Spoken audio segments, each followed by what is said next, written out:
अब यूरोप में राष्ट्रवाद के निर्माण का अध्ययन देखेंगे। इसके ऊपर हम चर्चा करेंगे किस तरीके से यूरोप के अंदर राष्ट्रवाद का निर्माण हुआ था, राष्ट्रवादी भावनाएं किस तरीके से फैली थी। इन सारी बातों का हम अध्ययन करेंगे, उनसे संबंधित महत्वपूर्ण बिंदुओं को भी हम अलग से देखने का प्रयास करेंगे। इससे पहले थोड़ा हम साइड में क्या देख लेते हैं, इसकी जो समय सारणी है उस समय सारणी को हम देख लेते हैं। इससे पहले 2 पार्ट अपलोड हो चुके हैं, अगर उन्हें आपने नहीं देखा है तो चैनल पर जा कर के देख लीजिए। इसके लिए मैंने अलग से प्लेलिस्ट भी बना रखी है जिसमें NCERT, RBSC, class 10th history करके, तो उस प्लेलिस्ट में आप जा कर के उन वीडियो को भी ज़रूर देखें, क्योंकि कड़ी से ही अगली कड़ी जो है वो आपको क्या आएगी, समझ में आएगी। सबसे पहले इन जो कालक्रम है इनको देखेंगे कि क्योंकि इन्हीं बिंदुओं का हमें अध्ययन आज के इस पार्ट के अंदर करना है। और अगर ये मेरा प्रयास आपको अच्छा लगे तो वीडियो को लाइक, कमेंट, शेयर ज़रूर करें, और चैनल पर पहली बार आए तो चैनल को सब्सक्राइब करना न भूलें। तो अब देखते हैं इसकी कौन सी डेट्स है। तो पहली आपके सामने डेट है वो है 1797।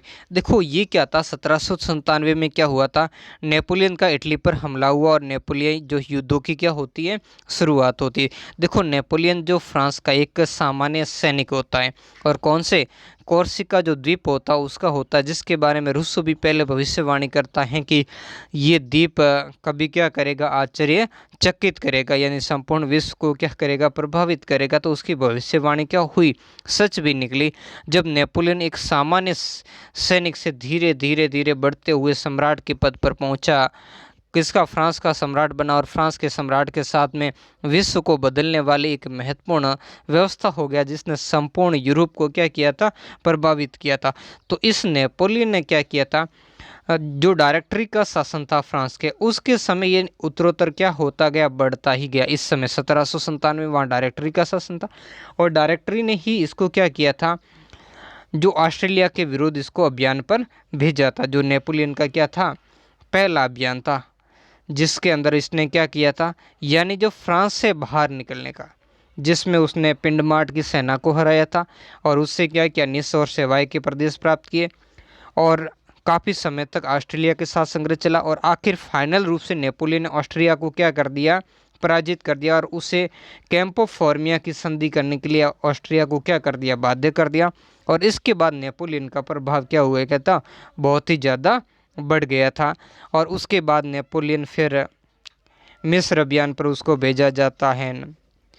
इसके अलावा नेपोलियन और भी जो छोटे बड़े अभियान होते हैं, डायरेक्टरी के शासन होते हैं, उसकी वो रक्षा भी करता है ना। तो इस तरीके से उत्तरोत्तर नेपोलियन का जो प्रभाव क्या होता है, बढ़ता जाता है, और फिर धीरे धीरे नेपोलियन संपूर्ण विश्व में अपना जो साम्राज्य आधिपत्य वो स्थापित करना क्या कर देता, प्रारंभ कर देता है। और ये युग जो यूरोप के लिए नेपोलियन युग के नाम से या नेपोलियन युद्धों के नाम से जाना जाता है।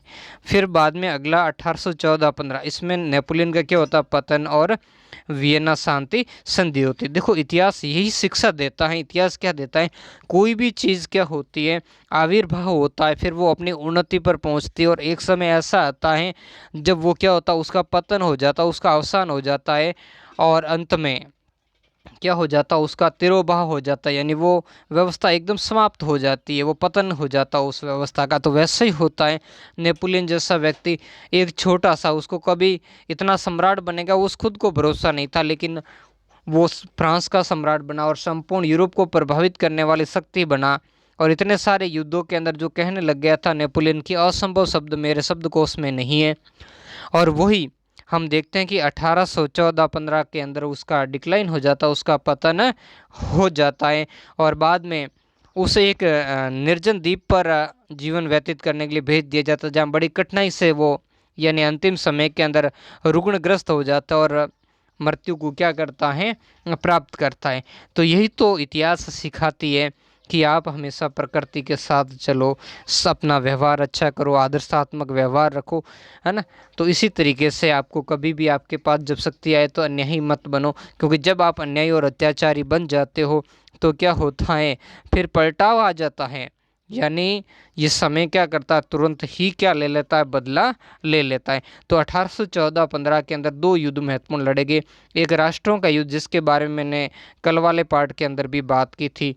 तो उस युद्ध के अंदर नेपोलियन को हराया, लेकिन उसके बाद जो नेपोलियन को हटा करके वहाँ का लुई को वापस, लुई 18वां था, लुई 18वें को क्या बनाया गया, फिर से फ्रांस का राजा बनाया गया था।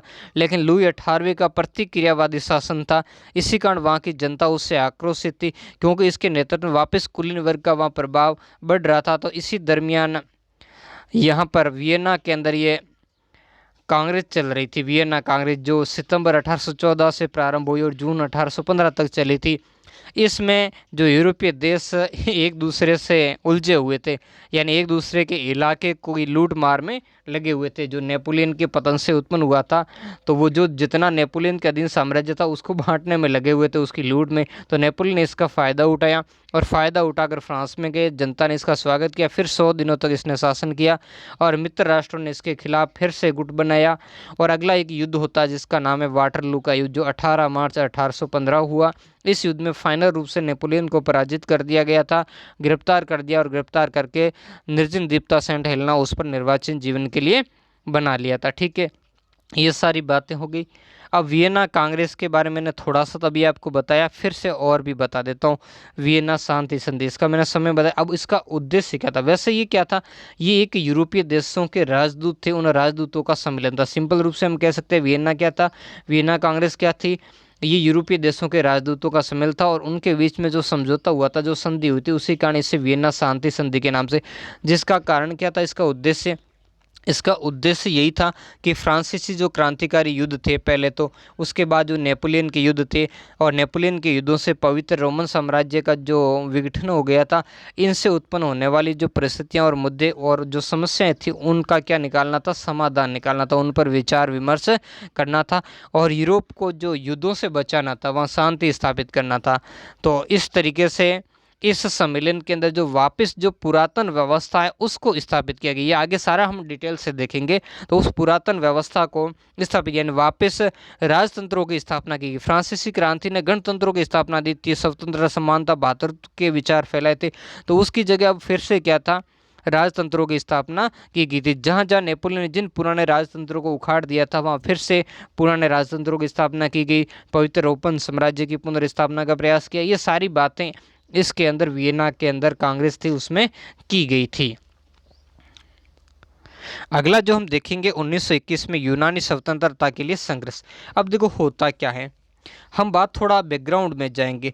1453 में कुस्तुनिया का पतन हो जाता है और कुस्तुनिया पर क्या हो जाता है, तुर्कों का अधिकार हो जाता है। किसका अधिकार हो जाता है, तुर्कों का। तो उसके बाद यूनान पर क्या होता है, तुर्कों का अधिकार आधिपत्य रहता है। तो इधर जो ब्रिटेन है, रूस है, फ्रांस है, इनके द्वारा, इन देशों द्वारा जो यूनानी लोग थे, यूनानी जनता को स्वतंत्रता के लिए क्या किया जाने लगा, प्रेरित किया जाने लगा, इनकी सहायता भी की जाने लगी। तो इस कारण 1821 से 1829 तक यूनानी स्वतंत्रता के लिए क्या चलता है, संघर्ष चलता है, जिससे यूनान के अंदर भी क्या आती है, राष्ट्रवाद की भावना पैदा होती है। फ्रांस इससे भी जुड़ा हुआ था, तो इसलिए हम राष्ट्रवाद वाला टॉपिक पढ़ते हैं। तो इसी कारण ये पॉइंट आया। तो इससे भी फ्रांस में क्या होता, सॉरी अपने यूनान में क्या होती है, राष्ट्रवादी भावनाओं का प्रचार होता है और यूनानी स्वतंत्रता संघर्ष चलता है। और अंत में फिर क्या होता है, यहाँ से तुर्की आधिपत्य क्या हो जाता है, समाप्त हो जाता है। अगली जो हम व्यवस्था देखेंगे वो है 1848 की। 1848 के ये सारे पॉइंट हम आगे देखेंगे। इस समय क्या होती है, फ्रांस में क्रांति होती है। देखो जो पहले हमने क्रांति पढ़ी थी पहले पार्ट में, वो 1789 की थी। 1848 फिर से फ्रांस में और यूरोप के अन्य भागों में भी ये क्रांति होती है और महत्वपूर्ण, इससे यूरोप के अन्य क्षेत्रों में भी क्या आते हैं, बदलाव आते हैं। अब ये था क्या इस समय की क्रांति, जो 22 फरवरी से लगाकर 2 दिसंबर 1848 तक हुई थी ये फ्रांस के अंदर। इसमें क्या था, जो ऑर्लियन जो राजतंत्र था, जिसका इस समय सम्राट था लुई फिलिप फ्रांस का अंतिम सम्राट था। तो उस राजतंत्र का इस क्रांति से क्या हो गया, अंत। और फ्रांस के अंदर जो द्वितीय गणतंत्र की स्थापना हुई, जो सेकंड फ्रांसीसी गणतंत्र था, उस गणतंत्र की क्या हुई थी, स्थापना।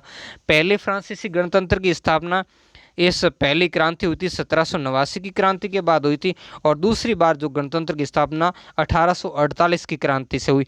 और इसमें कारण ये सारे थे, क्या थे, आर्थिक परेशानियों से ग्रस्त कारीगरों, औद्योगिक मजदूरों, किसानों की बगावत थी, मध्यम वर्ग जो संविधान और प्रतिनिधित्वात्मक सरकार के गठन की मांग करता था, और इसके साथ ये तो फ्रांस की बात, फिर इतालवी, जर्मन, मैग्यार, पोलिश, चेक आदि में भी राष्ट्र राज्यों की क्या करते हैं, इस समय मांग करते हैं।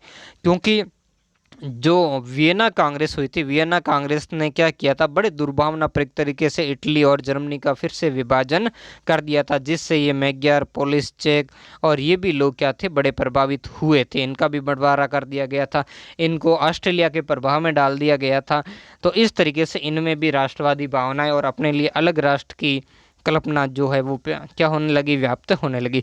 फिर 1859 से 1870 इटली का एकीकरण, ये तो आगे पूरा विस्तृत पढ़ेंगे। 1866 से 1871 यहाँ जर्मनी का एकीकरण होता है।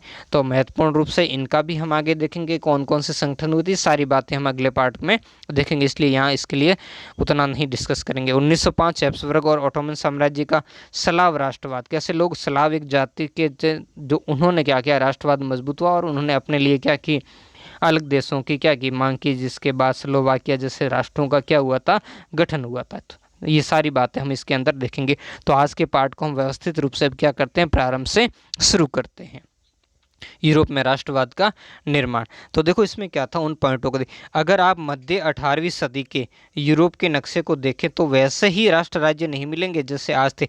जैसे कि मैंने आपको कल बताया था, जो 1815 की वियना कांग्रेस के बाद में किस तरीके से हुआ था, उस समय क्या कर दिया, जिससे हम जर्मनी, इटली और स्विट्जरलैंड के रूप में जानते, वो तब वो राजशाहियों, डचियों और कैंटनों में विभाजित था, यानी इनका टुकड़ा कर दिया गया था। जर्मनी कोई राष्ट्र नहीं था, इटली कोई राष्ट्र नहीं था, स्विट्जरलैंड कोई राष्ट्र नहीं था, ऑस्ट्रेलिया और अन्य जो भी उस समय के जो यूरोपीय राष्ट्र थे, जिन्होंने क्या कर दिया था, इनके अंदर जो नेपोलियन के कारण कुछ राज्यों की स्थापना हुई थी, कुछ शासन परिवर्तन भी हुआ था, तो वापस उनको समाप्त करके पुराने राजवंशों की स्थापना की और मनमाने तरीके से इनका अलग अलग प्रांतों में, ये कैंटन वगैरह अलग छोटे छोटे प्रांत समझ सकते हो, उनके अंदर बंटवारा इनका क्या कर दिया गया। यानी यहाँ राष्ट्रवाद की भावना या राष्ट्रीय पहचान या सामूहिक पहचान को क्या कर दिया गया था, समाप्त कर दिया गया था। और जिनके शासकों का क्या स्वायत्त क्षेत्र, ये अपने आप में स्वायत्त ऑटोनोमस है। जैसे अपने भारत के अंदर कितनी थी, 562 से ज़्यादा छोटी बड़ी रियासत जो आपस में क्या थी, स्वायत्त थी। तो इस तरीके से छोटे छोटे इलाकों में इनको बढ़ा दिया, इनकी कोई एक राष्ट्रीय पहचान नहीं थी। पूर्वी और मध्य यूरोप के निरंकुश राजतंत्रों के अधीन थे ये, किसके, निरंकुश, जिसमें मुख्य रूप से उसमें ताकतवर ऑस्ट्रिया था। और इन इलाकों पर तरह तरह के लोग रहते हैं, मतलब एक ही जाति, एक भाषा या एक संस्कृति के लोग यहाँ पर नहीं रहते थे, अलग अलग भाषा संस्कृति के लोग यहाँ पर रहा करते थे। और वे अपने आप को एक सामूहिक पहचान या किसी समान संस्कृति के भागीदार नहीं समझते, सबकी अपनी अलग पहचान थी, अपने अलग समूह के अंदर उनकी पहचान थी, उनकी अलग संस्कृति थी, अलग पहनावा, अलग खान पान, भाषा। अब संस्कृति होता क्या है ना, इस चीज़ को भी आप, जो रहन सहन वगैरह, वेशभूषा, खान पान जो हम देखते हैं ना, वो क्या है, वो संस्कृति है। यानी मानव का जो जीवन जीने का जो ढंग या पद्धति होती है, उसका वो क्या कहलाती है, वो संस्कृति कहलाती है। तो वो सबकी एक नहीं थी। इसको आगे डिफाइन भी इन्होंने किया गया है। वो किस तरीके से इन्होंने डिफाइन किया है कि अक्सर वे अलग अलग भाषाएं बोलते थे। तो देखो, एक भाषा होना राष्ट्रीयता की भावना में बड़ी सहायक सिद्ध होती, तो वे अलग अलग बोलते थे, तो इससे भी राष्ट्रीयता में रुकावट होती थी, क्योंकि उनकी अपनी एक भाषा बोलने वाले लोगों की अपनी भाषा के प्रति समर्पित। आज अपने देश के अंदर, भारत के अंदर भी बड़ी समस्या है ये, भाषा के कारण, एक भाषा न होने के कारण, भाषा के कारण बड़ी समस्या। और हमारे आज़ादी के बाद भी भाषा के आधार पर ही अधिकतर राज्यों का गठन हुआ। वे विभिन्न जातीय समूह के सदस्य थे। और ये भी था कैसे, जैसे उदाहरण के तौर पर ऑस्ट्रिया हंगरी पर शासन करने वाला हैब्सबर्ग साम्राज्य कई अलग अलग क्षेत्रों और जन समूहों को जोड़कर बना था। इनमें एल्प्स का टिरोल है, ऑस्ट्रेलिया और स्विट्जरलैंड जैसे इलाकों के साथ साथ बोहेमिया भी शामिल था, जहाँ के कुलीन वर्ग में जर्मन भाषा बोलने वाले ज़्यादा थे, जबकि ये कोई क्षेत्र उससे संबंधित ही नहीं था। तो इस तरीके से एक अलग अलग भाषा बोलने वाले, तो ये सामूहिक पहचान या संस्कृति यहाँ पर नहीं थी। और वैसे हैब्सबर्ग साम्राज्य में लोब्रांडी और वेनेसिया जैसे इतालवी भाषी क्षेत्र थे, है ना। तो इस कारण क्या था, यहाँ राष्ट्रीय पहचान नहीं थी, यहाँ के लोगों के अंदर क्या था, राष्ट्रवाद जैसी बात नहीं। हंगरी में आधे लोग मैग्यार भाषा बोलते थे, जबकि बाकी लोग क्या करते थे, विभिन्न बोलियों का इस्तेमाल करते थे। जबकि गालिसिया क्षेत्र के अंदर क्या थे, कुलीन वर्ग पोलिश भाषा बोलता था, है ना। जो बाकी जो सामान्य भाग था वो अलग भाषा बोलते थे। तो इस तरीके से यहाँ पर क्या हुआ, एक राष्ट्रीय पहचान नहीं थी, यानी सामूहिक पहचान नहीं थी, सामूहिक जो या एक समान संस्कृति नहीं थी। तो इस कारण क्या था, उसमें संघर्ष होना आवश्यक है, संघर्ष जरूर होगा। और इसी संघर्ष के कारण ये राज्य कमजोर रहते थे, आपस में झगड़ते भी रहते थे। इन प्रभावशाली समूह के अलावा हैब्सबर्ग साम्राज्य की सीमा रेखाओं के भीतर भारी संख्या में खेती करने वाले लोग अधीन व्यवस्था के अंदर रहते थे, मतलब दासों जैसी व्यवस्था थी उसमें। जो कुलीन वर्ग था उसके अधीन उनको काम करना था, कोई वो स्वतंत्र ऑटोनोमस नहीं थे। जैसे उत्तर में बाहेमियन और स्लोवाक और कार्नियोल में क्या थे, स्लोवेन से, दक्षिण में क्रोएट और पूर्व की तरफ ट्रांसिल्वेनिया में रहने वाले राहुनम लोग थे। ये विभिन्न प्रकार के अलग अलग लोग यहाँ पर रहते थे। ऐसा फर्क राजनीतिक एकता को क्या करता था, राजनीतिक एकता को आसानी से बढ़ावा देने वाला नहीं था। राजनीतिक एकता तब बढ़ेगी जब क्या होगा, जब उनमें सामूहिक पहचान आएगी, एक समान संस्कृति होगी। भले ही अपना देश अलग अलग भाषा में कितना है, लेकिन हमारी जो सांस्कृतिक पहचान है वो भारत को एक करती है। और उसी सांस्कृतिक पहचान ने भारत में सदियों तो किसी का भी राज रहा तो एक बनाने में काम किया था, लेकिन वहाँ ऐसा इस क्षेत्र में नहीं था। तो इसी कारण हम देखते हैं आज यूरोप कितने देशों में बंटा हुआ था। ये बाद में धीरे धीरे ये अलग अलग फिर राष्ट्रों के रूप में इसमें भावनाएं आएगी और वो क्या होंगे, संगठित हो गए। इस तरह तरह के समूह को आपस में बांधने वाला तत्व केवल सम्राट के प्रति निष्ठा थी, और वो भी धीरे धीरे अब निष्ठा क्या होगी, समय के साथ बदलने लगेगी, क्योंकि ये सम्राट इनके ऊपर जो वियना कांग्रेस के बाद थोपे गए थे। ठीक है, तो राष्ट्रवाद और राष्ट्र राज्य का विचार कैसे आया, इसी बात को हम देखेंगे आगे। अब देखेंगे कुलीन और नया मध्यम वर्ग। ठीक है, अब देखते हैं कुलीन और नया मध्यम वर्ग। सबसे पहले हम समझेंगे कि ये कुलीन वर्ग है क्या। यानी मैं सिंपल आपको बता दूं कि ऐसा वर्ग जिनकी बौद्धिक, कैसी, बौद्धिक या सामाजिक, बौद्धिक या सामाजिक या आर्थिक स्थिति उत्कृष्ट हो। कैसी हो, उत्कृष्ट हो मतलब अच्छी हो। दूसरे जो लोग हैं उनसे इनकी, ऐसा वर्ग जिनसे दूसरे लोगों से इनकी बौद्धिक, सामाजिक, आर्थिक स्थिति क्या हो, उत्कृष्ट यानी अच्छी हो, सर्वश्रेष्ठ हो। तो उस वर्ग को हम क्या कहेंगे, कुलीन वर्ग के नाम से जानते। और जो नया मध्यम वर्ग जो इस समय आया था, जो शिक्षित था, शिक्षा प्राप्त नया मध्यम वर्ग, बौद्धिक वर्ग भी कह सकते हैं, तो उस वर्ग के कारण अब दोनों में क्या कंपैरिजन था, क्या अंतर था, उसी सारे अंतर को हम यहाँ पर देखने का प्रयास करेंगे। तो सामाजिक और राजनीतिक रूप से जमीन का मालिक कुलीन वर्ग यूरोपीय महाद्वीप का सबसे प्रभुत्वशाली वर्ग था। यानी इसका प्रभुत्व था वहाँ पर जमीनों के ऊपर, इसका मालिकपन था, यही मालिक होता था जमीनों का, किसान मालिक नहीं होता था। जैसे अपने भारत के अंदर सामंत लोग होते थे, जागीरदार लोग होते थे, वही जमीन के मालिक होते थे, वैसे यहाँ पर कुलीन वर्ग था। इस वर्ग के सदस्य एक साझा जीवन शैली जो इनके आपस में थी, ये तो हमेशा ही होता है, आज भी होता है। जैसे जातियों की है तो भी उनकी साझा जीवन शैली होती है, और उच्च वर्ग के, उन जातियों में भी जो उच्च वर्ग के होते हैं उनके आपसी वैवाहिक संबंध होते हैं, रिश्ते नाते होते हैं। वो बाकी भले एक जाति के हो गए तो क्या हो गए, वो अगर धनवान लोग हैं तो वो अपना संपर्क बड़े लोगों से ही रखते हैं, वो बाकी से नहीं रखते। राजनीतिक लोग भी ऐसे होते, तो वैसे ही था ये संपर्क। जिनकी आपस में कुलीन थी, उनका प्रभुत्व था, वो उनकी बातों को सपोर्ट करते थे। जो क्षेत्रीय विभाजनों के आर पार व्याप्त थी, वे ग्रामीण इलाकों में क्या करते, जायदाद और शहरी हवेलियों के मालिक थे। ये किसकी विशेषताएं आ रही है, कुलीन लोगों की विशेषता। आपसे पूछे दोनों में अंतर क्या है, तो ये कुलीन की विशेषताएं अलग लिख लेनी है। पहला क्या आ गया था ये कि सामाजिक राजनीतिक रूप से जमीन का मालिक कुलीन वर्ग क्या था, यूरोपीय महाद्वीप का सबसे प्रभुशाली वर्ग था। इस वर्ग के सदस्य, यहाँ से विशेषता शुरू कर देनी है, एक साझा जीवन शैली से बंधे हुए थे जो क्षेत्रीय विभाजनों के आर पार व्याप्त थी। मतलब इनको कॉमन रूप से क्या करती थी, वो एक करके बांधे रखती थी। और अगला है, वे ग्रामीण इलाकों में, कैसे, वे ग्रामीण इलाकों में जायदाद और शहरी हवेलियों के क्या थे, मालिक थे। और राजनीतिक कार्यों के लिए और उच्च वर्गों के बीच में फ्रेंच भाषा का क्या करते थे, प्रयोग करते थे। तो ये क्या थे, इनकी महत्वपूर्ण जो पहचान थी कुलीन वर्ग की, उसी पहचान को हम यहाँ अलग अलग रूप से हम देख रहे हैं। तो बाकी लोग क्या थे, अलग भाषा बोलते थे, जबकि ये कुलीन वर्ग के लोग क्या थे, अलग सेवन। जैसे आप प्राचीन जो नाटकों को देखेंगे तो उस नाटकों में भी क्या थे, उच्च वर्ग के, जैसे चाहे वो मौर्यकालीन हो, गुप्तकालीन विशेषकर उच्च वर्ग के लोग संस्कृत भाषा बोलते थे और बाकी वर्ग के लोग क्या करते थे, प्राकृत भाषा। तो वैसे ही सबके अंदर डिवाइडेशन आज भी देखो, पढ़ा लिखा वर्ग है जो ज़्यादा पैसे वाला होता है, वर्तमान समय के अंदर हम देखते हैं तो वो या तो जिन क्षेत्रों में है जैसे स्थानीय भाषा, तो वहाँ वो हिंदी बोलने का प्रयास करेगा या फिर इंग्लिश भाषा के अंदर क्या करेगा, बात करेगा। तो इस तरीके से वो आपस में क्या करते थे, अपना प्रभुत्व स्थापित करते थे। तो वैसे ही ये लोग क्या करते थे, ये फ्रेंच भाषा का प्रयोग करते थे। कौन सी भाषा का प्रयोग करते थे, उच्च वर्ग के लोग अपने बीच में आपस में, और उनके परिवार अक्सर वैवाहिक बंधनों से आपस में जुड़े हुए थे, मतलब उनके आपसी क्या होते थे, वैवाहिक संबंध थे। मगर ये शक्तिशाली कुलीन वर्ग संख्या के लिहाज से एक छोटा था, मतलब बाकी वर्ग लोग ज़्यादा थे। यानी ये किसकी कंपेरिजन होती है, कृषक वर्ग की। कृषक मतलब जो खेती करने वाला, किसान वर्ग जो क्या करता था, खेती करने वाला। तो इनके मुकाबले ये लोग कम थे, लेकिन इनके पास अधिकार ज़्यादा थे। ये मतलब विशेषाधिकार प्राप्त वर्ग था। तो हमेशा यही होता आया है कि जो उच्च वर्ग, वर्तमान भले ही राजतंत्र की जगह क्या आ गया हो, प्रजातंत्र आ गया हो, लेकिन उनमें राजाओं और इन जागीरदारों की जगह किसने ले ली, राजनीतिक लोगों ने ले ली। और वो इनके जैसे ही क्या हो रहे हैं, समृद्ध बनते जा रहे हैं। उनके पास विशेष अधिकार, उनके लिए कानून कायदे सुख सुविधाएं और उनके लिए अलग है। और किसान आज जैसे वर्तमान कोरोना की परिस्थितियों के अंदर आप देख सकते हो, है ना, जब नेता लोग या उच्च वर्ग के लोगों के लिए सारी सुविधाएं उपलब्ध होती है, और आखिर मरता कौन है, आखिर अव्यवस्थाएं किसके लिए उपलब्ध होती है, वो सिर्फ गरीब वर्ग के लिए थी। तो उस समय ये गरीब वर्ग कौन था, ये किसान ही था। तो उस समय बाकी ऐसे कोई उद्योग धंधे तो थे नहीं, कामकाज।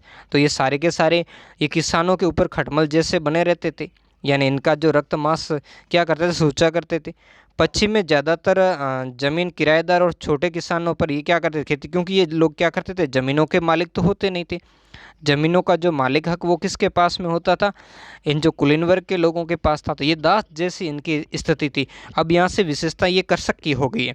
आप जब दोनों में अंतर पूछ लें तो इससे ऊपर वाला भाग आपको किसका, कुलीन वर्ग में लिखना, और ये कृषक वर्ग में। जब से क्या है, पश्चिम में ज़्यादातर जो ज़मीन है पर किराएदार, कैसे लोग थे, किराएदार और छोटे छोटे जो काश्तकार थे, उनके पास में क्या करते थे, खेती के लिए प्रयुक्त होती थी। जबकि पूर्वी और मध्य यूरोप में भूमि विशाल जागीरों के अंदर बटी थी, और वो जागीरों पर किसका, इन कुलीन लोगों का ही अधिकार था। और जो भूदास यानी लोगों को गुलाम के जैसा जमीन का दास बनाकर वो खेती बाड़ी किया करते थे। पश्चिमी और मध्य यूरोप के हिस्सों में औद्योगिक उत्पादन, कैसा उत्पादन हुआ था, औद्योगिक उत्पादन और व्यापार में वृद्धि से शहरों का क्या हुआ था, विकास, और वाणिज्यिक वर्गों का भी क्या हुआ था, उदय हुआ था, जिनका अस्तित्व बाजार के लिए उत्पादन पर ही टिका हुआ था, है ना। यानी बाजार की जो व्यवस्थाएं थी उनके ऊपर ही उनकी सारी स्थिति थी, उनकी सामाजिक स्थिति निहित थी। इंग्लैंड में औद्योगिकरण 18वीं सदी के दूसरे भाग में, यानी जो औद्योगिक क्रांति जो होती है वो कहाँ से होती है, सबसे पहले इंग्लैंड में शुरू होती है। और इससे इंग्लैंड क्या होता, उपनिवेशीकरण की दौड़ में क्या होता, आगे चला जाता। और इसी कारण इंग्लैंड के अंदर एक जो पूंजीवादी वर्ग है वो अस्तित्व में आता है। लेकिन फ्रांस और जर्मनी जैसे राज्यों के कुछ हिस्सों में 19वीं शताब्दी के दौरान औद्योगिक प्रगति होती है। और फ्रांस तो इसमें हालांकि शुरुआत हो गई थी, लेकिन इसने क्या किया, उपभोक्तावादी प्रवृत्ति को की तरफ ध्यान दिया था।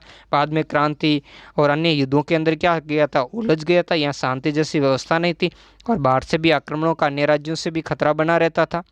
और जर्मनी का तो उस समय कोई राष्ट्रीय अभिव्यक्ति नहीं थी, उसे अलग अलग भागों में बांट लिया था। तो इस प्रक्रिया के फलस्वरूप नए सामाजिक जो समूह अस्तित्व में आए, और जिसमें कौन से थे, श्रमिक वर्ग के लोग। तो इस समय जो किस्से आए ये औद्योगिकरण के कारण आए। कौन सा लोग, जो श्रमिक वर्ग यानी जिसको मजदूर वर्ग कह सकते हैं, ये कारखानों में काम करता था, काम करके क्या करता था, उत्पादन करता था। और इनके ही परिश्रम से क्या करता था, इनके ही परिश्रम से जो नया वर्ग आया था, जो मालिक वर्ग था या उद्योगपति या पूंजीपति वर्ग कहते थे, वो इसी के ही मेहनत के कारण वो अस्तित्व में आया था कि लोग। और दूसरा मध्यम वर्ग आया। मध्यम वर्ग का जो जिनके पास क्या थे, न तो ज़्यादा गरीब, न ज़्यादा धनवान, न ज़्यादा विशेषाधिकार, न कम विशेषा, बीच का जो वर्ग होता है, मीडियन जिसको कहते हैं। इसमें उद्योगपति, व्यापारी और सेवा क्षेत्र के लोगों से बना था। यही नया वर्ग था। किसकी वजह से हुआ, औद्योगिक क्रांति की। तो इसी कारण अब पैसा और सारी औद्योगिक गतिविधियों पर इनका नियंत्रण होने का समाज में इनकी थोड़ी भी सामाजिक स्थिति अच्छी होने लगी, यानी इनकी पूछ परख होने लगी। मध्य और पूर्वी यूरोप के इन समूह का आकार 19वीं सदी के अंतिम दशकों में, दशकों मतलब 10 वर्ष का समय, तो कई 10 वर्षों, ये बहुवचन के रूप में प्रयुक्त तक छोटा था। लेकिन बाद में धीरे धीरे बढ़ता। कुलीन विशेषाधिकार, विशेषाधिकार मतलब जो किसी व्यक्ति को ही प्राप्त है, दूसरों को नहीं होते, है ना। जैसे आप किसी क्षेत्र में जाते, आप एक अभ्यारण्य का उदाहरण ले लेते हैं, तो वहाँ जीवों को विशेषाधिकार, वहाँ आप जाकर के काफ़ी सारी जो खुली क्रियाएं नहीं कर सकते, वहाँ आपके ऊपर प्रतिबंध होता है कि आप शिकार नहीं कर सकते, वहाँ खनन नहीं कर सकते। तो ऐसा क्यों होता है, मतलब ऐसे कुछ विशेष अधिकार होते हैं जो किसको, किसी एक विशिष्ट वर्ग को ही प्राप्त है, तो जो किसी कुलीन वर्ग, तो इसकी उस समय क्या करती थी, समाप्ति। विभिन्न क्रांति, नेपोलियन की संहिता और भी समय के साथ इसको क्या करते, समाप्ति के बाद शिक्षित यानी जो पढ़ा लिखा वर्ग था, जो शिक्षा प्राप्त वर्ग था, और उदारवादी, ये आगे पूरा देखेंगे, ये मध्यम वर्ग के बीच ही राष्ट्रीय एकता के विचार क्या हुए थे, लोकप्रिय होने लगे थे। यानी राष्ट्रवाद के विचार इनके बीच में लोकप्रिय, क्योंकि जो मध्यम वर्ग था उसमें राष्ट्रीय एकता होगी, सब जगह समान नियम प्रशासन लागू होगा, तभी तो इनको क्या होगा, फायदा प्राप्त होगा। तो इसी से आगे, तो अभी आगे आने वाले बिंदुओं में हम यही देखने वाले हैं। और वो क्या है हमारा अगला टॉपिक, वो है उदारवादी राष्ट्रवाद के मायने। क्या मायने थे, तो यूरोप में 19वीं सदी की शुरुआत के दशकों में राष्ट्रीय एकता से संबंधित विचार उदारवाद से क्या हुए थे, करीबी से जुड़े हुए। करीबी मतलब निकट का संबंध था। यानी उदारवाद क्या है, लिबरलिज्म शब्द से बना, ये लातिन भाषा का मूल शब्द क्या है, लिबर शब्द से आधारित, जिसका अर्थ क्या होता है, आज़ाद होना। मतलब क्या होना, आज़ाद होना। नए मध्यम वर्गों के लिए उदारवाद का मतलब क्या था, व्यक्ति के लिए आज़ादी और कानून के समक्ष उनकी बराबरी थी। मतलब आज़ाद होना। लेकिन बीच के समय में ये उदारवाद का मतलब क्या था, उस समय राजतंत्र और उससे जकड़ी व्यवस्था थी, उनके कानून कायदे थे, और कुलीन वर्ग को क्या थे, विशेषाधिकार थे, और बाकी वर्गों को दास के रूप में रखा हुआ था। तो यहाँ से जो नया मध्यम वर्ग आया, तो उन्होंने क्या किया, व्यक्तिगत आज़ादी चाहिए, है ना, यानी क्या चाहिए, स्वायत्ता चाहिए उन्होंने, और कानून के समक्ष उन्होंने खुद को भी बराबर चाहा कि उन्हें भी कानून के समक्ष बराबर दर्जा दिया जाए। और राजनीतिक रूप से उदारवाद एक ऐसी सरकार पर जोर देता जो क्या हो, सहमति पर बनी हो, जिसको ऊपर से थोपी नहीं गई हो, जो उनकी क्या हो, सहमति यानी उनकी रजामंदी पर जो सरकार का निर्माण हुआ हो। फ्रांसीसी क्रांति के बाद से उदारवाद निरंकुश जो हो, जिस पर किसी प्रकार की रोक टोक नहीं हो। शासक और पादरी वर्ग, ये पादरी वर्ग क्या था, वहाँ का धार्मिक वर्ग था, है ना, जिसने समाज को क्या किया, धार्मिक रूप से भी बड़ा पंगु बना रखा। इनके भी खूब सारे विशेष अधिकार थे, ये लोगों से क्या करते थे, टैक्स वगैरह वसूल किया करते थे, और बड़ा भोग विलास का जीवन ही अपने व्यतीत करते थे, तो उनके विशेषाधिकारों की भी समाप्ति। शासकों के ऊपर भी इनका बहुत सारा नियंत्रण था। फिर संविधान बना, कल भी मैंने बताया था, ये क्या है, कानूनों का एक दस्तावेज है। और संसदीय प्रतिनिधि सरकार के पक्षधर था, यानी जो संसदीय मतलब जैसे अपने देश की संसद है, उसमें प्रतिनिधि मतलब उनको चुनने वाले लोग खुद चुने, और वो लोग, उनके चुने हुए लोग ही क्या करें, सरकार चलाएं, सरकार बनाएं और शासन चलाएं। 19वीं सदी के उदारवादी निजी संपत्ति के समाप्ति की अनिवार्यता पर बल ले लेते। वो क्या कहते थे कि ऐसा पहले ऐसा नहीं था, निजी संपत्ति नहीं होती, संपत्ति पर दो ही वर्ग का अधिकार था, या तो राजाओं लोगों के, या वो कुलीन या पादरी लोग यानी उच्च वर्ग के लोगों के था। ऐसा जन सामान्य को ऐसा कोई अधिकार नहीं था। लेकिन इन लोगों ने कहा भी हमारे निजी मतलब प्राइवेट जो हमारी जो संपत्ति है यानी इनकम है, उसको रखने की क्या दी जाए, छूट दी जाए। वो तो अनिवार्य रूप से होते। और इसी से आगे चल कर के यूरोप के अंदर जो पूंजीवादी व्यवस्था यहीं से वहाँ पर निर्मित होती या उसको बढ़ावा मिलता है। लेकिन ये जरूरी नहीं था कि कानून के समक्ष बराबरी का विचार सबके लिए मताधिकार मतलब मत यानी वोट देने का जो अधिकार था वो पक्ष में था, नहीं। ये लोग कहते थे उसके लिए एक दायरा बनाया गया कि जिसके पास पैसे को दायरा यानी धन को दायरा बनाया गया, ताकि ये लोग चाहें कि जो उदारवादी लोग क्या थे, इस आर्थिक गतिविधियों के कारण ये समृद्ध बन रहे थे, व्यापार वाणिज्य कारण, तो इनके हाथ में ही रहे। आप याद करें कि क्रांतिकारी फ्रांस उदारवादी प्रजातंत्र का पहला राजनीतिक प्रयोग था। ये बड़ी महत्वपूर्ण पॉइंट है, याद रखना कि क्रांतिकारी फ्रांस क्या था, उदारवादी प्रजातंत्र का पहला राजनीतिक प्रयोग किया था। हालांकि ये सफल नहीं होता, क्योंकि नेपोलियन ने इस क्रांति को क्या कर दिया था, समाप्त कर दिया था। और वह मत देने और चुने जाने का अधिकार केवल संपत्तिवान पुरुषों को ही हासिल था, सबको ये नहीं था। कैसे, संपत्तिवान मतलब जिनके पास में धन जायदाद ज़्यादा थी उनको ही था। संपत्ति विहीन यानी जिनके पास धन जायदाद नहीं थी। और महिलाओं को तो ये अधिकार दिया ही नहीं गया था, उनको तो इसके लिए क्या था, योग्य माना ही नहीं गया था, अधिकारों से वंचित रखा गया। केवल थोड़े समय के लिए जैकोबिन शासन, जो वहाँ का, पहले हमने कल इसको डिस्कस करनी, एक दल था जिसके नेतृत्व में फ्रांस के अंदर क्रांति होती के समय सभी वयस्क पुरुषों को मताधिकार था। लेकिन उस समय भी महिलाओं को ऐसा नहीं दिया गया। मगर क्या था, नेपोलियन की संहिता जो नेपोलियन कोड था उसमें पुनः सीमित मताधिकार वापस लिया। नेपोलियन ने महिलाओं की स्थिति बिल्कुल हीन कर दी थी, उनको तो कोई अधिकार नहीं था। और इसके साथ में जो अधिकार क्या था, मत देने का अधिकार किसको था, जो संपत्ति वाले लोग थे, है ना, जो उद्योगपति वगैरह संपन्न लोग थे, उनको ही दिया गया।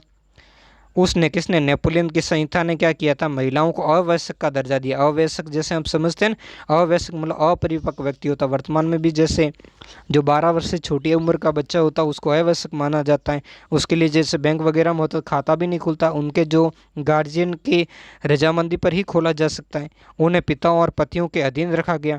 यानी जब ये महिलाएं जब तक शादी नहीं होती पिता के अधीन रहे, और शादी के बाद किसके अधीन रहे, पति के अधीन रहे, कर दिया। और संपूर्ण 19वीं सदी और 20वीं सदी के आरंभिक यानी शुरुआती वर्षों में महिलाओं और संपत्तिहीन पुरुषों ने समान राजनीतिक अधिकार मांग की, उसके विरुद्ध आंदोलन चलाए। तो ऐसा ये जो यूरोप खुद को आधुनिक करने वाला इस यूरोप ने क्या किया था, लोगों को शुरुआत में समान अधिकार नहीं दिया। अपने भारत के अंदर तो एक झटके के अंदर सभी लोगों को एक निश्चित आयु प्राप्त 18 वर्ष की उम्र प्राप्त सभी छोटे बड़े स्त्री पुरुष अमीर गरीब सबको क्या कर दिया था, वोट देने का यानी मताधिकार दे दिया गया था।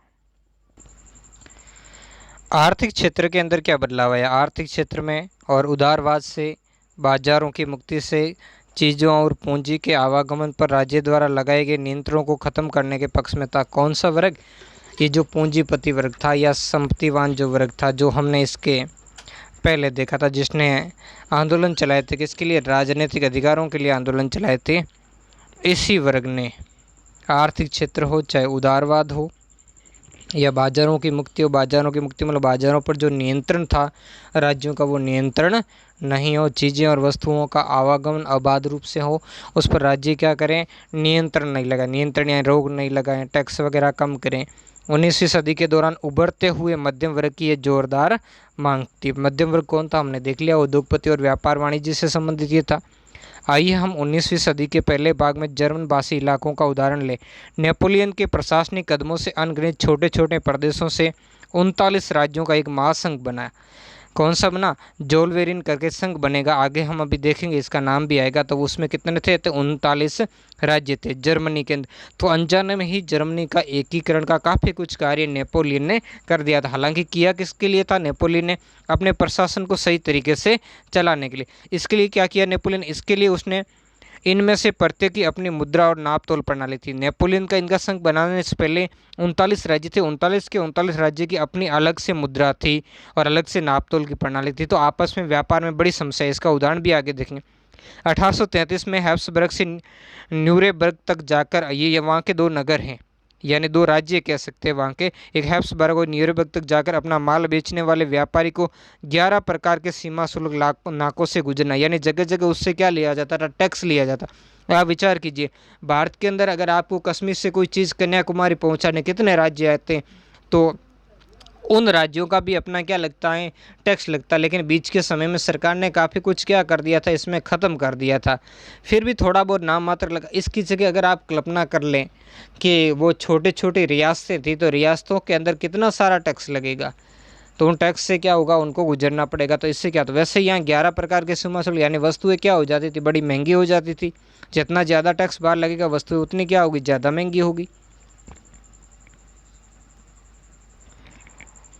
और हर बार लगभग 5% क्या होता था, सीमा शुल्क देना पड़ता था। तो ये बड़ी विकट स्थिति थी, व्यापार के लिए अच्छी नहीं थी, और इससे इन वर्ग को जो आर्थिक फ़ायदा भी नहीं होता था। और शुल्क अक्सर वस्तुओं का वजन या आकार के अनुसार लगाई जाती थी, और वजन की माप की इकाई क्या थी, अलग थी। चूँकि हर क्षेत्र की अपनी नाप तोल व्यवस्था थी, अतः हिसाब लगाने में भी समय लगता था, है ना। जैसे आज अपने भारत के अंदर भी ऐसा हो जाए, हर राज्य का अलग हो, किसी में 500 ग्राम का किलो कर दे, तो कई 600 ग्राम का कर दे, कोई 800 ग्राम का कर दे, तो आपस में क्या होता है बदलने में। जैसे आप कभी विदेश यात्रा पर जाते हो तो आपने अपनी मुद्रा को दूसरे देश के साथ में किस तरीके से बने, वर्तमान में इलेक्ट्रॉनिक समय, तो ये और उसमें भी आप देखते हो हर देश की मुद्रा का रोज़ मूल्य बदलता है, तो इसमें क्या लगता समय, तो वैसे ही उस समय ज़्यादा समय लगता था और रुकावट भी ज़्यादा आती, समस्याएं ज़्यादा थी।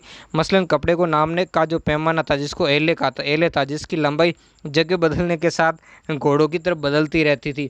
अगर एक एल कपड़ा, अपनी भाषा में 1 मीटर कह लेते हैं, फ्रैंकफर्ट में ख़रीदा, कौन सी जगह है, वहाँ का एक शहर है जिसमें ख़रीदा, तो वो 54.4 सेंटीमीटर मिलता था, जबकि मेज ये भी वहाँ का शहर है उसमें ख़रीदा तो ये 55.1 सेंटीमीटर मिलता था, जबकि जो न्यूरेमबर्ग शहर में ख़रीदा तो वो 65.6 सेंटीमीटर मिलता था, और जबकि फ्राइबर्ग में ख़रीदा तो वो 53.5 सेंटीमीटर मिलता था। किस तरीके से बड़ा बदलाव था, है ना।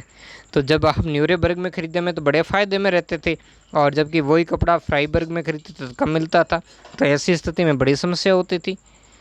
और नए वाणिज्यिक जो वर्ग ने क्या किया था, ऐसी परिस्थितियों को आर्थिक विनिमय और विकास में क्या माना, बाधक मानते हुए ऐसे एकीकृत आर्थिक क्षेत्र के निर्माण के पक्ष में तर्क दे रहा था जब वस्तुओं, लोग और पूंजी का आवागमन बाधा रही तो इतनी बाधाएं नहीं हो, यानी ये जो जितने सारी बीच में बाधा यानी रुकावटें थी वो नहीं हो।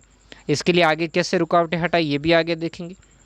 1834 में परसा था एक राज्य, परसा क्या था, एक राज्य था जिसके नेतृत्व में ही जर्मनी का क्या हुआ था, एकीकरण संपन्न हुआ था, कि पहल पर एक शुल्क मुक्त, जो मैंने कहा था ना, जिसने नेपोलियन ने क्या किया था, पहले 39 राज्यों का गठन किया था, वैसे राज्यों का एक क्या बनाया था, संघ। तो उसी संघ जैसा एक संघ बनाया गया, किसने, परसा ने बनाया, जिसका नाम था जोलवेराइन संघ, यानी एक शुल्क संघ। एक शुल्क मतलब एक प्रकार का यहाँ टैक्स लगेगा। इस जोलवेराइन जो संघ के अंदर जो भी राज्य इसको स्वीकार करेंगे, इसके सदस्य बनेंगे, वहाँ पर एक ही प्रकार का टैक्स लगेगा, स्थापित किया, जिसमें अधिकांश जो जर्मन राज्य वो क्या हो गए, शामिल हो गए। तो इससे क्या हो गया, व्यापार के अंदर काफ़ी सारी रुकावटें थी, वो रुकावटें क्या हो गई, दूर हो गई। इस संघ ने शुल्क अवरोध मतलब रुकावटें को समाप्त कर दिया और मुद्राओं की संख्या भी 2 कर दी। पहले हर राज्य की अलग अलग हुआ करती थी, तो अब उनको समाप्त करके क्या कर दी, 2 कर दी। 2 प्रकार की मुद्राएं अब चलेगी, उनमें लेन देन होगा, जिनकी संख्या पहले 30 से भी क्या थी, ज़्यादा थी। इसके अलावा रेलवे के जाल ने भी गतिशीलता, तो इससे भी क्या हुआ, आपसी संपर्क बढ़ा, और साथ में जीवन में भी बड़ा क्या या बदलाव हुआ, और आर्थिक हितों को राष्ट्रीय एकीकरण में सहायक बनाया। जब एक जगह के यातायात के साधन भी क्या करते हैं, राष्ट्रीयता की भावना को बढ़ावा देते हैं। लोगों में जब पारस्परिक संपर्क होगा तभी तो उनमें राष्ट्रीय भावना का भी क्या होगा, संचार होगा। उस समय पनप रही व्यापक राष्ट्रवादी भावनाओं को आर्थिक राष्ट्रवाद की लहर ने और भी मजबूत किया, जिनके बारे में हमने ऊपर पढ़ा था। एक तरीके के नियम, कायदे, माप तोल पद्धति, मुद्रा प्रणाली, तो इन सब ने, और रेलवे की व्यवस्था, इन सब ने क्या किया था, वहाँ के जो राष्ट्रवाद को क्या किया था, मजबूत किया था। किसमें, चाहे वो जर्मनी हो चाहे इटली हो, इन जगह पर क्या किया था, बड़ा मजबूत करने का कार्य किया था।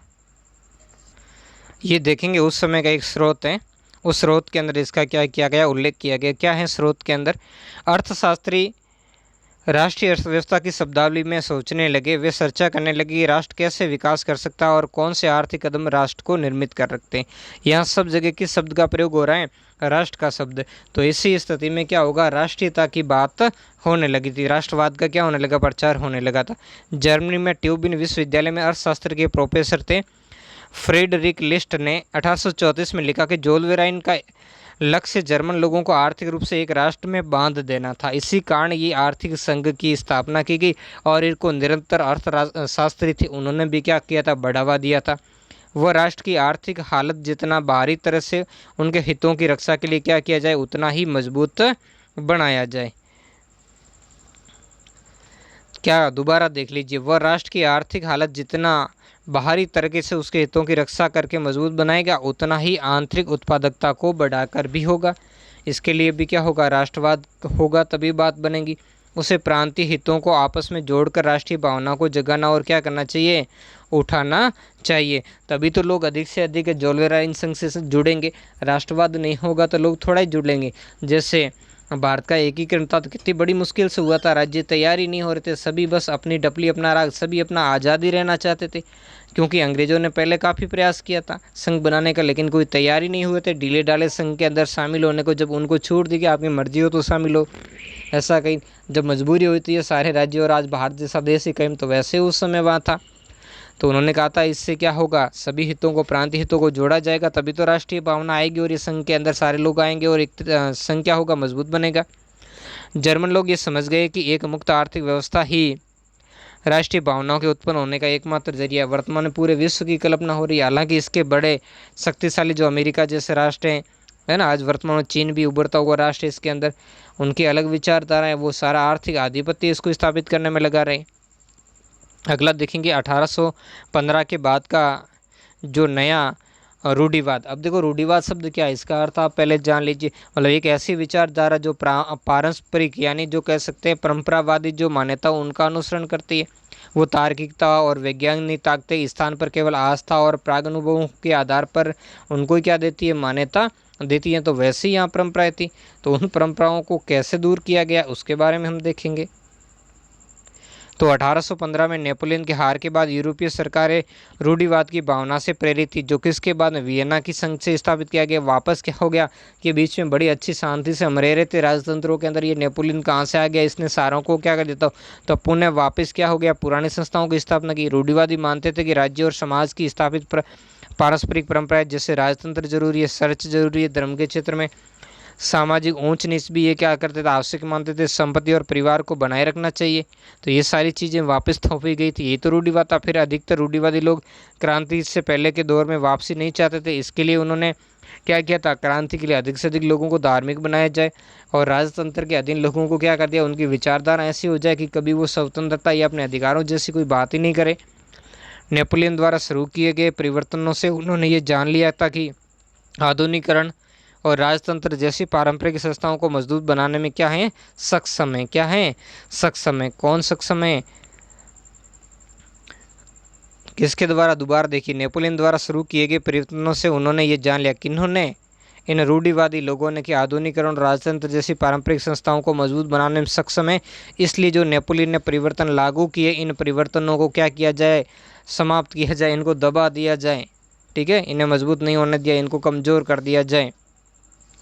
वह राज्य की ताकत को ज़्यादा कारगर और मजबूत बना सकता था। एक आधुनिक सेना और कुशल नौकरशाही, गतिशील अर्थव्यवस्था, सामंतवाद, भूदास तब की समाप्ति यूरोप के निरंकुश राजतंत्रों को क्या करते थे, शक्ति प्रदान कर सकते थे, और ऐसा ही उन्होंने करने का प्रयास किया। 1815 में ब्रिटेन, रूस, पर्सा और ऑस्ट्रिया जैसी यूरोपीय शक्तियां जिन्होंने मिलकर के नेपोलियन को हराया था, कि प्रतिनिधि यूरोप के लिए एक क्या करते, समझौता तैयार करने के लिए कहाँ मिले, वियना के अंदर। जो मैंने पहले वियना कांग्रेस की बात की थी वही है, उसके बारे में हो रहा है। इस सम्मेलन के अंदर, सम्मेलन को ही कांग्रेस कहा जाता, की मेज़बानी ऑस्ट्रेलिया के सांसद ड्यूक मेटरनिक ने की। ये बड़ा धूर्त व्यक्ति था, ये सब कुछ ऑस्ट्रिया के क्या करता था, शिकंजे में लाना चाहता था, क्योंकि इसको मुख्य रूप से कौन था, हराने वाला तो यही तो था। इसमें प्रतिनिधियों ने 1815 में वियना में एक संधि की, और इसी संधि को वियना की शांति संधि के नाम से जाना जाता, तैयार किया, जिसका उद्देश्य क्या था, उन सारे बदलावों को ख़त्म करना जो नेपोलियन युद्धों के दौरान हुए थे। नेपोलियन ने क्या कर दिए थे, इन क्षेत्रों में एक जैसा प्रशासन स्थापित किया था, यहाँ के राजतंत्रों को भी उखाड़ने का काम उसने किया था। उसने क्या किया था, जैसे 39 जो राज्यों का संघ जैसा बना करके कि भी क्या किया था, उनमें एकता स्थापित करने, राष्ट्रवाद को बढ़ाने का काम किया था। जो फ्रांस की क्रांति के भले किसी रूप में, लेकिन वो स्वतंत्रता भातृत्व जैसे विचार भी आए थे, तो उनको समाप्त करना था। फ्रांसीसी क्रांति के दौरान हटाए गए ब्रूव वंश को सत्ता में बहाल करना था, और वैसे ही किया गया। और फ्रांस के अंदर जो अगला लुई स्थापित किया गया, लुई 16वें को हटाया गया था, लेकिन अब जो नया लुई बना वहाँ का फ्रांस का सम्राट, उसका नाम क्या था, लुई 18वें को बनाया गया। और फ्रांस ने उन इलाकों को खो दिया था जिन पर नेपोलियन ने कब्जा करके अपने अधीन कर लिया था, वो फ्रांस से क्या कर लिए गए, ले लिए गए थे। फ्रांस की सीमाओं पर कई राज्य कायम कर दिए गए ताकि फ्रांस विस्तार नहीं कर सके। देखो ये सभी मेटरनिक के दिमाग की सोच थी, क्योंकि सबसे ज़्यादा नेपोलियन ने किसको प्रभावित किया था, ऑस्ट्रिया को प्रभावित किया था। तो ये ऐसा चाहता था मेटरनिक के जग कि फ्रांस को इतना पंगु बना दिया जाए कि फिर वो उसके लिए कभी खतरा नहीं बने, और फिर वो जर्मनी, इटली वगैरह इन जो राज्य उन पर वो अपना आधिपत्य क्या रख सकें, बराबर बरकरार रख सकें। एक रूढ़िवाद शब्द यहाँ पहले भी मैंने बताया था, आप अब यहाँ विस्तार से देख लेते हैं। ऐसा राजनीतिक दर्शन जो परंपरा स्थापित संस्थानों और रिवाजों पर जोर देता और तेज़ बदलावों की बजाय क्रमिक और धीरे धीरे विकास को क्या करता है, प्राथमिकता देता है। अतः क्या किया गया, फ्रांस के उत्तर में नीदरलैंड, जिसको हॉलैंड भी कहते हैं, का राज्य स्थापित किया गया। तो ऐसे शक्तिशाली राज्य स्थापित जिसमें बेल्जियम भी शामिल था, और दक्षिण में पिंडमार्ट में क्या जोड़ दिया गया, जेनोवा जोड़ दिया गया, है ना। तो ये पिंडमार्ट जो सार्डिनिया पिंडमार्ट है, इसके नेतृत्व में इटली का एकीकरण हुआ था। तो ऐसी काफ़ी सारी चीज़ें की गई, और पर्सा को उसकी पश्चिमी सीमाओं पर महत्वपूर्ण नए इलाके दिए गए, जिससे ऑस्ट्रेलिया को उत्तरी इटली का नियंत्रण सौंपा गया। तो इस तरीके से क्या कर दिया गया, चारों तरफ से जो फ्रांस के क्या कर दी गई, घेराबंदी कर दी गई थी। ताकि फ्रांस कभी भी ताकतवर नहीं बन सके। मगर नेपोलियन ने 39 राज्यों का जो जर्मन महासंघ स्थापित किया था उसे बरकरार रखा गया। ये बड़ी बात थी और इससे भी जर्मनी के एकीकरण में बड़ी सहायता मिलेगी। पूर्व में रूस को पोलैंड का एक हिस्सा दिया गया, जबकि प्रशा को सैक्सनी का एक हिस्सा प्रदान किया गया। इन सब का मुख्य उद्देश्य क्या था? राजतंत्र, जो पुराने राजतंत्र थे उनकी बहाली, जिन्हें नेपोलियन ने क्या कर दिया था? बर्खास्त कर दिया। साथ ही यूरोप में एक नई रूढ़िवादी व्यवस्था कायम करना भी उनका लक्ष्य था, ताकि फिर ये क्रांति जैसी ये परिवर्तनवादी विचारधाराएं नहीं आए। 1815 में स्थापित रूढ़िवादी शासन व्यवस्था निरंकुश थी। वे आलोचना और असहमति बर्दाश्त नहीं कर सकती थी, क्योंकि ऐसा ही तो चाहती थी ये वीना कांग्रेस, और वैसा ही हुआ। और उन्होंने उन गतिविधियों को दबाना चाहा तो निरंकुश सरकारों की वैधता पर सवाल उठा दी, यानी जनता के ऊपर फिर अत्याचारों का दौर प्रारंभ हो गया। ज़्यादातर सरकारों ने सेंसरशिप के नियम, सेंसरशिप मतलब उन पर प्रतिबंध लगाए, जिनका उद्देश्य क्या था?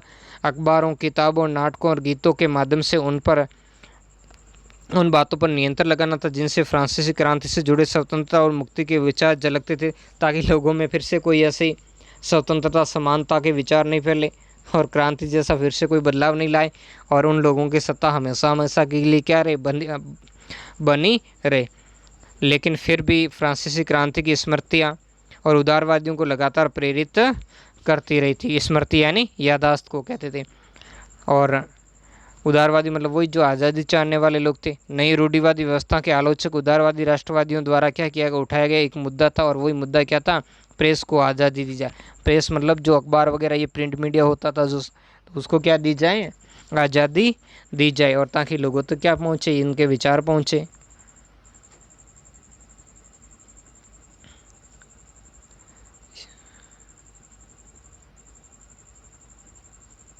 यहाँ पर मैं आपको दर्शाऊंगा ये इसी पर एक चित्रकार ने क्या किया है? व्यंग्य करता हुआ एक चित्र बनाया, जिसमें क्या था?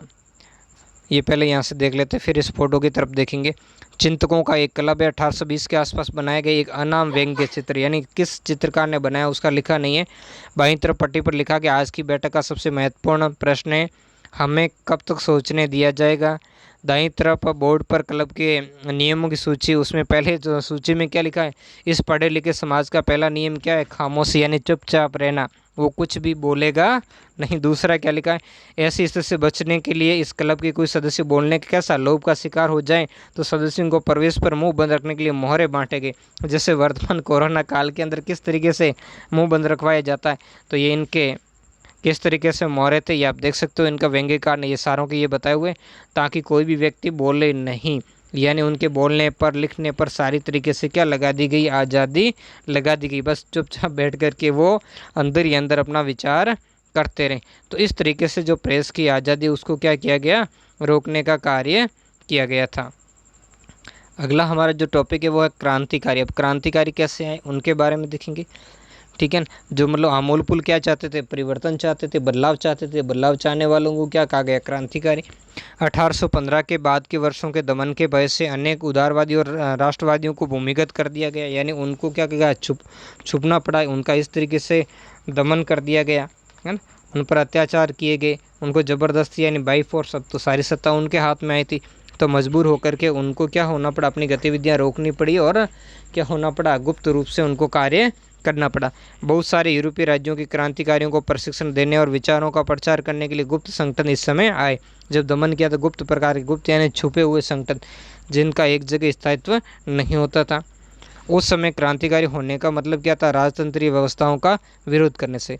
क्रांतिकारी का मतलब बने बदलाव करने वाला अगुआ, बदलाव का जो अगुआ बनना चाहता था वो तो उसमें सारी समस्या किससे थी? राजतंत्र की व्यवस्थाओं से थी। तो उसका विरोध करना, जो वियना कांग्रेस के बाद में स्थापित की गई थी, और उसको स्थापित करने वाला मुख्य नायक कौन था? मेटरनिख था। और साथ ही स्वतंत्रता और मुक्ति के लिए प्रतिबंध होना और संघर्ष करना क्रांतिकारी होने के लिए क्या था? जीवित था। क्योंकि संघर्ष बिना क्या होगा? अत्याचारों को उसको सहन करना पड़ेगा। ज़्यादातर क्रांतिकारी राज्यों की स्थापना को आज़ादी के संघर्ष का अनिवार्य हिस्सा मानते थे। तो आगे देखते हैं, एक ऐसा ही महत्वपूर्ण व्यक्ति था जिसके बारे में, ऐसा ही एक व्यक्ति था इटली का क्रांतिकारी जिसका नाम था जूसेपी मैस्सिनी। इसका जन्म 1807 में कहाँ पर हुआ था? जेनोवा के अंदर हुआ था, जो एक कार्बोनारी नामक गुप्त संगठन का। अब देखो कार्बोनारी क्या था? ये इटली के एकीकरण के लिए प्रयास के लिए एक गुप्त क्रांतिकारी जो संस्था थी, जिसके सदस्य सांकेतिक भाषा तथा धार्मिक उत्सवों की आड़ में क्या करते थे, राजनीतिक उद्देश्यों के लिए क्या करते थे, कार्य करते थे। वैसे अगर इसका हम अर्थ देखें कि कार्बोनरी का अर्थ क्या होता है, तो जलाने वाला लकड़ी का क्या होता है, कोयला। तो इस तरीके का इसका क्या होता था, अर्थ होता है। और 24 साल की युवावस्था में लिगुरिया में क्रांति करने के लिए किसको बहिष्कृत कर दिया, इस मैसिनी को बहिष्कृत कर दिया। तत्पश्चात यानी उसके बाद इसने 2 और भूमिगत संगठनों की स्थापना की, जिसका एक पहला संगठन था यंग इटली, जो मार्सेई में स्थापित किया। बड़ा महत्वपूर्ण है, यंग इटली की स्थापना इसने कब की थी। एक देखो मैसिनी, या इसको फिर शॉर्ट में हम ऐसे मैजिनी के नाम से भी क्या करते हैं, इसको जानते हैं, मैजिनी के नाम। तो इसने इसकी यंग इटली की स्थापना कब की थी, 1831 में की थी। दूसरा इसने संगठन बर्न में, जिसका नाम था यंग यूरोप। तो यंग यूरोप की स्थापना कब की जाती है, 1833 में, या 1831 में, या 1833 में, जिसके सदस्य पोलैंड, फ्रांस, इटली और जर्मन राज्यों में समान विचार रखने वाले क्या थे, युवा थे। क्योंकि इस समय कोई अभिव्यक्ति का कोई माध्यम नहीं था राष्ट्र जैसा, तो जहाँ कहीं भी अगर समान विचार वाले लोग थे तो उनको एक करने का क्या किया जा रहा था, कार्य किया जा रहा था। और यही सारा कार्य करने का काम किसने किया था, यंग इटली और यंग यूरोप नामक संगठनों के माध्यम से संपन्न हो रहा था। मैसिनी का विश्वास था, क्या विश्वास था मैसिनी का, कि ईश्वर की मर्जी के अनुसार राष्ट्र ही मनुष्यों की प्राकृतिक इकाई और राष्ट्र का गठन होना चाहिए। अतः इटली छोटे छोटे राज्यों और प्रदेशों की पैबंदों की तरह नहीं रह सकता। वो क्या बनेगा, इटली भी एक क्या बनेगा, राष्ट्र बनेगा। तो लोगों के अंदर एक राष्ट्र की भावना जगाने का क्या किया था, काम किया था। उसे जोड़कर राष्ट्रों के व्यापक गठबंधन के अंदर एकीकृत गणतंत्र क्या होगा, बनाना ही था। ये एकीकरण ही इटली की मुक्ति के आधार हो सकता है।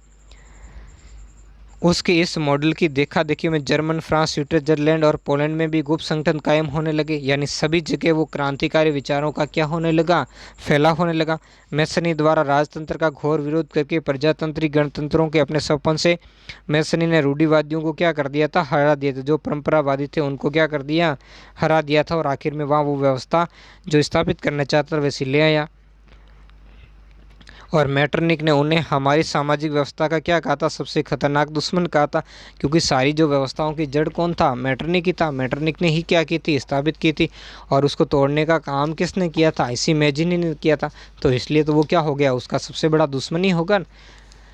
तो ये सारी बातें थी जो आज के इस पार्ट के अंदर देखा हमने, कि किस तरीके से जो यूरोप के विभिन्न देशों के अंदर धीरे धीरे जो राष्ट्रवाद की जो विकास है उसका किस तरीके से विकास हुआ था। इसी परिप्रेक्ष्य से हमने इटली और जो जर्मनी और अन्य संबंधित राज्यों के अंदर क्या किया था, इससे संबंधित मार्ग हमने देखा था कि कौन से रास्तों से, किन प्रयासों से धीरे धीरे क्या होता गया, राष्ट्रवाद का इन देशों में प्रचार होता गया। और विभिन्न प्रकार के जो नए राष्ट्र है वो क्या होते गए, विश्व जो मानचित्र है उस मानचित्र पर आने लगे थे या अबूदित हुए थे, और नए राष्ट्रों का उदय हो गया था, है ना। इटली में भी जैसे कौन था, मैजिनी था, काउर था, गैरिबाल्डी था। ऐसे महत्वपूर्ण व्यक्तित्व थे जिन व्यक्तित्व के प्रयासों से क्या हुआ था, वहाँ का एकीकरण संपन्न हुआ था। तो आज का प्रयास कैसा लगा आपको कमेंट करके ज़रूर बताएं। देखो मेरा उद्देश्य केवल ये किताब की लाइनें पढ़ना नहीं, आपके अंदर समझ अच्छी तरीके से आपके दिमाग के अंदर उतारना है। और मेरा ये लेवल कक्षा 10 के विद्यार्थी के साथ साथ जो कंपटीशन की तैयारी करने वाले हैं बच्चे, वो भी इसको क्या कर सकते हैं, अध्ययन कर सकते हैं। सबके लिए समान रूप से उपयोगी है। तो आज के वीडियो में इतना ही, मिलते हैं नेक्स्ट वीडियो में एक नए टॉपिक के साथ। धन्यवाद।